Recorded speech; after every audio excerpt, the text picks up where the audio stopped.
Hey guys, so I know this is after TM Consultancy Week, but I do want to go through one more session with you guys. I'm super excited about this one. I actually went to a national conference a couple weeks ago and this was delivered and I thought it was really cool, so I wanted to share it. I guess I'll go ahead and get started. Just fair warning, I couldn't find a better place to record this video, so I'm sitting outside against this brick wall outside a coffee shop, so if there are any strange noises or I start laughing, it's probably because I'm getting some really strange looks from people for talking to my computer outside. Oh well. Okay, so let's get started. So I do want to go ahead and say I did adapt this session pretty much straight from a session that was delivered at ISIC USWNC, so this is not something that's original to me, and I'm not going to take credit for it, but I really do hope you guys enjoy it, and I hope you learn a lot. My first expectation for you is this session is going to be best if you're with your EB, your LT, your LC, your functional team, whatever group you want to be with. It's going to be better if you can discuss this with somebody.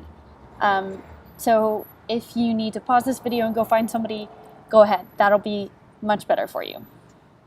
The next expectation is that this session is really subjective. You're going to have your own opinions, and there aren't any right or wrong answers to any of the questions that I ask you. So please be open. If you are with the group, please be open to hearing other people's opinions and really growing from those.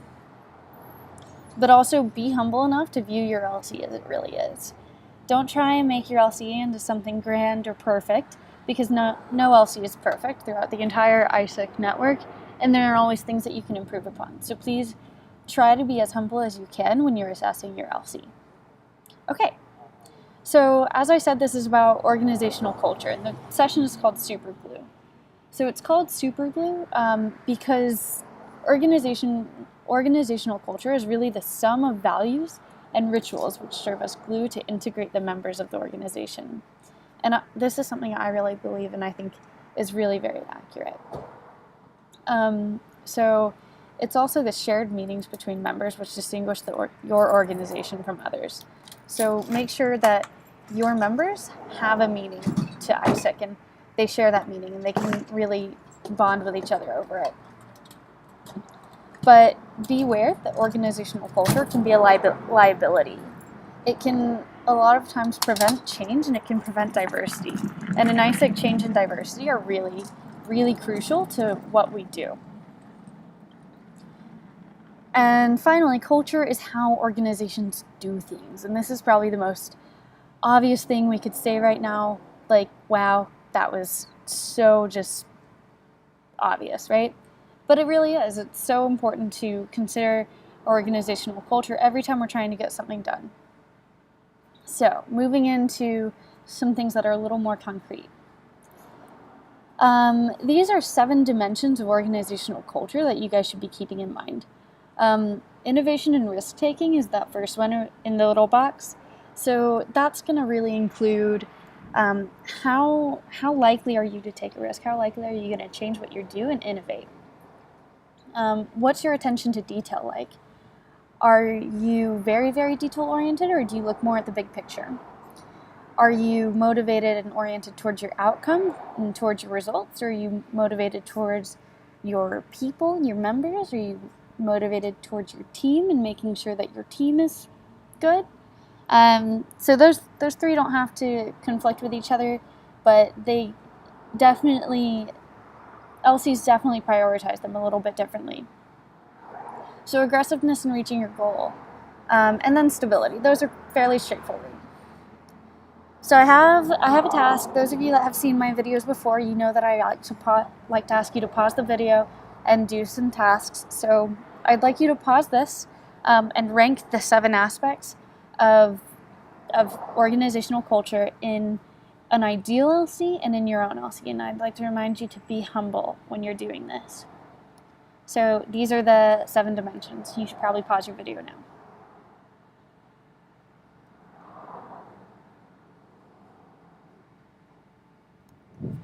Okay, so hopefully you did that, and hopefully you learned a little bit about the differences between what you think an ideal LC are and what you think your LC prioritizes. Remember that an ideal LC is different and it's subjective to every person, so keep that in mind when you're discussing this with your peers. Okay, so a question I was asked when this session was delivered to me is there only one culture? Is there only one organizational culture in ISIC? So most people are probably going to say no. Within your LC, I kind of went through 3 different levels. So you have your LC culture, and that's your overall culture. It reflects your biggest values, it's your core values, your core focuses are reflected here, hopefully. And then you have functional culture, and that's very, very common in LCs for functions to have different cultures. And then you have different groups of friends or cliques. I think you guys say cliques, but I say cliques because I'm American.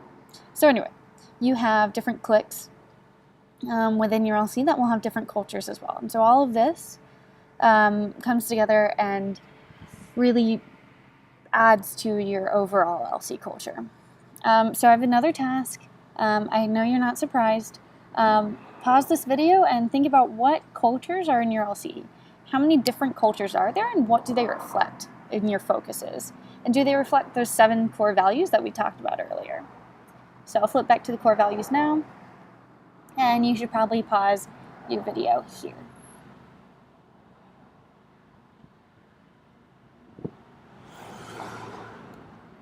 Okay, so hopefully you paused your video. I hope you really learned a lot from thinking about the different cultures that are in your LC. I would just like to remind you that your LC culture and our organizational culture is really dependent on the sum of all of the subcultures that are in ISIC. So even ISIC International probably has to think about this, right? It's super important as an organization that we understand culture on an entire level. So you're probably thinking, that's great, yeah, culture, I get it, but how do I change my culture? What can I do to change my culture? So when the session was delivered to me, again, these were kind of the steps that that were put forward as steps to developing organizational culture. So the first one is the philosophy of the organization's founders. So if you think back to 1948 and our founders of ISIC, they had a certain philosophy, right? ISIC is founded on a certain philosophy. That's really obvious. So when you're thinking about ISIC's organizational culture, we often think about that. And in an LC level, the founders of an LC often reflect or put forward certain values that they care for and certain culture that they really want to implement. So then you think about your selection criteria. Who are you bringing into the LC and who are you bringing into your leadership teams? And how does that reflect your culture? So then you go from selection criteria to top management first. So in your leadership teams, what are you really reflecting? And we'll go through some questions about that later. But then in socialization, how are you and your members being socialized and integrated into ISIC? And how is everybody there reflecting the culture of your LC? And see, all of that leads to organizational culture. At this point, if you have any questions, I'd encourage you to email me at kimmy@isic.co.uk. If you forgot my email, that's fine. But definitely email me if you have any questions about this process, and I'll try to answer any of your questions. Okay, so moving on. I want to set some more expectations. From here on out, this session is going to be more about questions than answers. I don't plan on giving any answers. I think that it's more important that you guys work together, or even work within yourself introspectively to answer the questions that I ask. Okay? Cool. So, after every question I ask, I hope you pause the video and really take time to talk about it or to think about it if you're on your own. So your first question is, in ISIC, what was the philosophy of our founders, and how does that affect our culture now? So we've had 65 years of experience. Think about what those 65 years, or I guess 66 now that it's 2014, think about how that has affected our organizational culture and your LC culture. Okay, and what are the selection criteria in your LC? This goes back to that second step in the process, selection criteria. What do you require of your new members or of your new leadership team members or anything like that? And how does that reflect your LC's vision and how you previously ranked the 7 dimensions of culture?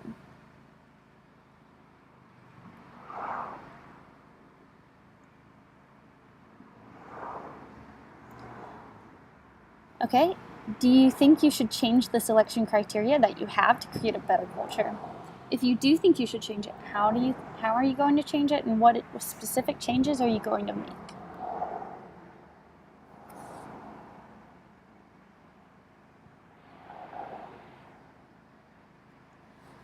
Okay, moving on to top management. How does your top management or your leadership team, even your EB, and maybe even when you look at your LCP, how do those people reflect your culture? What do they pay attention to? What do they measure, and what do they control? And how does your leadership team, or whoever you're thinking about right now, allocate resources within the LC, allocate rewards, and allocate status?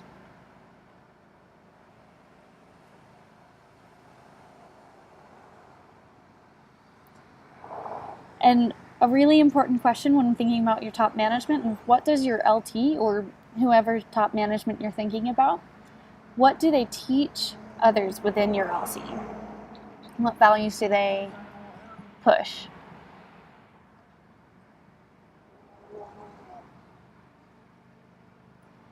How do you socialize your members? So socializing is really, when you think about integrating new members into your LC, that's one of the biggest times of socialization that an LC might really be thinking about it. So what are your institutional practices? In ISIC overall, these involve roll calls, conferences, and retreats. So maybe think about how important those are in your LC and how they impact your culture.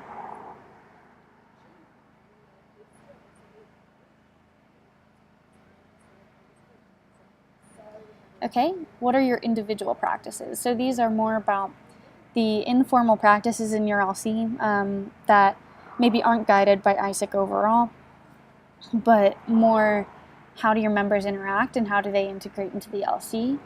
Are your members friends, or are they just professional relationships? Think about all of those things.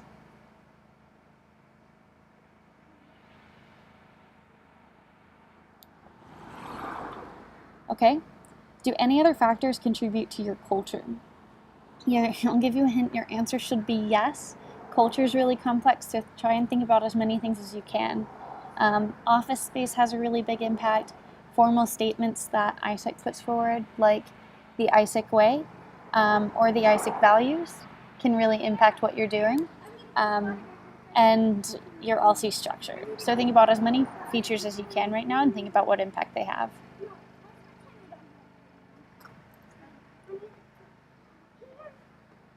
Okay, so those are all the questions I have. I just want to tell you to remember that culture is dynamic and everybody in your LC contributes to it. That new members, old members, ED members, leadership team members, all sorts of people can contribute to your LC culture. So your final task from me is to create an action plan. How will you change your LC culture? And I know that TM Consultancy Week is mainly delivered for VPTMs, but I'd like to see as many people influencing your culture and as many perspectives as we can get on this.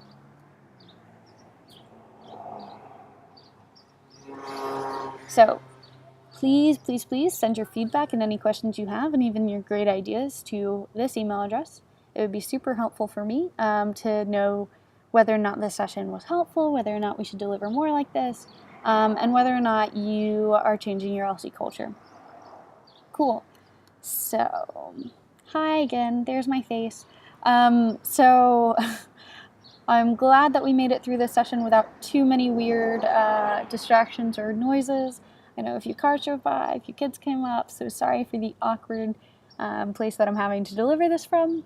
Good news is we still got it through it. Yay! I hope you guys enjoyed this, and I hope you have a fabulous day.